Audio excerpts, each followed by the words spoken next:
Ẹ kú dédé àsìkò ní gbogbo ibi tí ẹ ti ń gbọ́ mi nílé lóko tàbí lẹ́yìn òde. Ẹ jẹ́ kí a gbàdúrà. Baba ayérayé, a ṣe yín lọ́ba fún àánú àti ojú rere tí a rí gbà.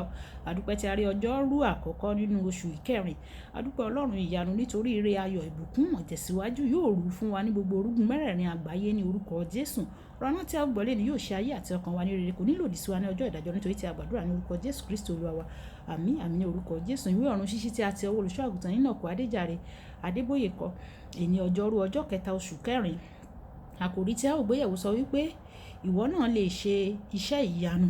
Ìwọ náà lè ṣe iṣẹ́ ìyanu. A máa kọ sórí wa nínú ìwé Iṣẹ́ àwọn Àpọ́stélì orí ìkarùn-ún ẹsẹ̀ ìkarùndógún. Iṣẹ́ àwọn Àpọ́stélì orí ìkarùn-ún ẹsẹ̀ ìkarùndógún.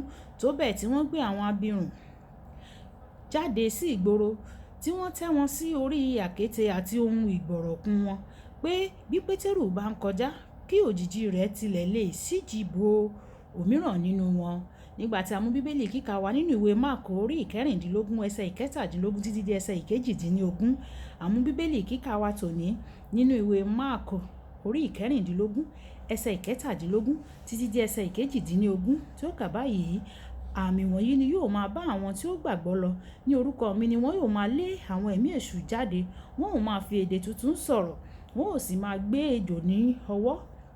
Bí wọ́n bá sì mu ohunkóhun tó ní oró, kì yóò pa wọ́n lára rárá o.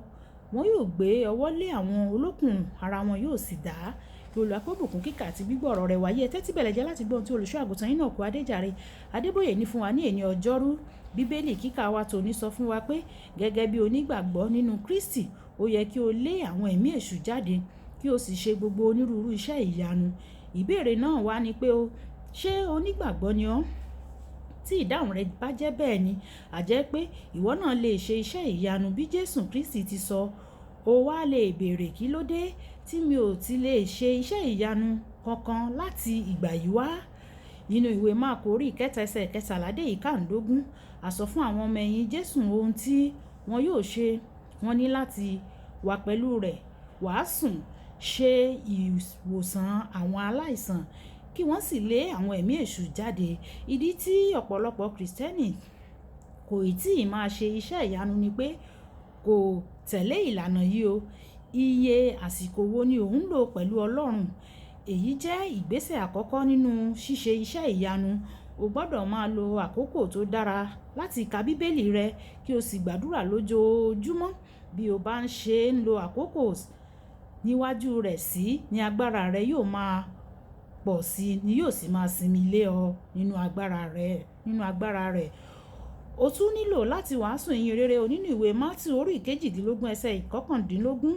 Jésù ń wí pé nínú ìwé Mátíù orí ìkejìdínlọ́gbọ̀n ẹsẹ̀ ìkọkàndínlógún, Jésù wí pé nítorí náà ẹ lọ, ẹ máa kọ́ orílẹ̀-èdè gbogbo, kí ẹ sì máa baptisi wọn ní orúkọ Baba àti ní ti Ọmọ àti ní ti Ẹ̀mí Mímọ́.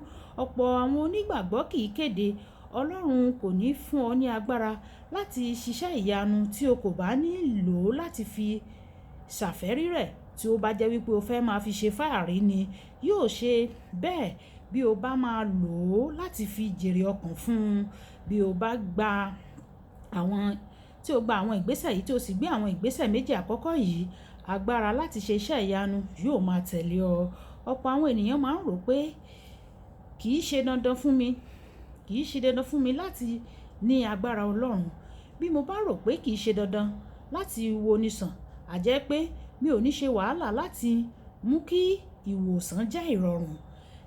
Tí n kò bá bìkítà rárá nígbà tí ẹnìkan bá kú, mi ò ní gbàdúrà púpọ̀ kí n tó sọ fún àwọn ẹbí rẹ̀ láti ṣe ètò ìsìnkú ẹni náà. Bí o bá ní òye tòótọ́ pé Ọlọ́run ń retí rẹ láti jẹ́ ọ̀nà tí yóò gbà wo aláìsàn sàn, kò ní kí o sì jí àwọn òkú dìde, pé ó jẹ́ kànńpá fún ọ. O ní láti lé àwọn ẹ̀mí èṣù jáde, àti pé àwọn ẹ̀mí èṣù kan wà tí kò ní jáde bí kò ṣe pé nípa àdúrà àti àwẹ̀. Ìwé Mátíù orí ìkẹtàdínlógún ẹsẹ̀ ìkọkànlélógún. Ìwà rẹ sí oúnjẹ àti ìgbádùn rẹ ó yẹ kó yí padà. Bí o bá jẹ́ ọmọ Ọlọ́run, ọmọ ẹ̀yìn rẹ̀, gẹ́gẹ́ bí ìwé Máàkù orí ìkẹta ẹsẹ̀ ìkẹtàlá dé ẹsẹ̀ ìkarùndógún, ó yẹ kí o wo àrùn sàn. ní gbogbo ìgbà. Ọlọ́run yóò ràn ọ́ láti jí òkú dìde, yóò ràn ọ́ láti lé èṣù jáde àti láti ṣe àwòtán àwọn ènìyàn tó ní àrùn kògbóògùn. Ìwé Mátíù orí ìkẹwàá ẹsẹ̀ ìkeje dé ìkẹjọ. Bí o bá jẹ́ ọmọ ẹ̀yìn rẹ̀, ó jẹ́ dandan pé kí o san ìdíyelé kí o sì gba agbára láti ṣe àwọn iṣẹ́ yìí. Ọ̀rọ̀ àyẹ̀wò: ǹjẹ́ ọmọ ẹ̀yìn Kristi tòótọ́ ni ọ́? Ǹjẹ́ ọmọ ẹ̀yìn Kristi tòótọ́ ni ọ́? Ẹ jẹ́ kí a gba àdúrà yìí. Ẹ jẹ́ ká sọ pé bàbá mi, fún mi ní oore ọ̀fẹ́ láti san ìdíyelé kí n lè jẹ́ ọmọ ẹ̀yìn rẹ ní tòótọ́. Fún mi ní oore ọ̀fẹ́ láti san ìdíyelé láti jí òkú dìde, ìdíyelé láti lajú afọ́jú, ìdíyelé láti mú arọ lára dá, ìdíyelé láti wo gbogbo àwọn ọlọ́kùnrùn sàn. Olúwa fún mi ní oore ọ̀fẹ́ yìí láti san ìdíyelé yìí. Fún mi ní agbára rẹ, kí àánú rẹ kí ó máa pọ̀ lórí mi. Oore ọ̀fẹ́ láti súnmọ́ ọ sí, láti mọ̀ ọ́ sí, láti jẹ́ ọ̀rẹ́ rẹ tímọ́tímọ́ kí n lè gba agbára yìí, kí n lè máa ṣiṣẹ́ láti jèrè ọkàn fún ọ. Olúwa yọ̀ǹda rẹ̀ fún mi. Olúwa yóò yọ̀ǹda rẹ̀ fún wa ní orúkọ Jésù. Olúbùkọ́lá Ayako ní orúkọ mi. Nígbà tí a ó pàdé ní ọ̀la, ìpàdé wa bí oyin. Ó dàbọ̀.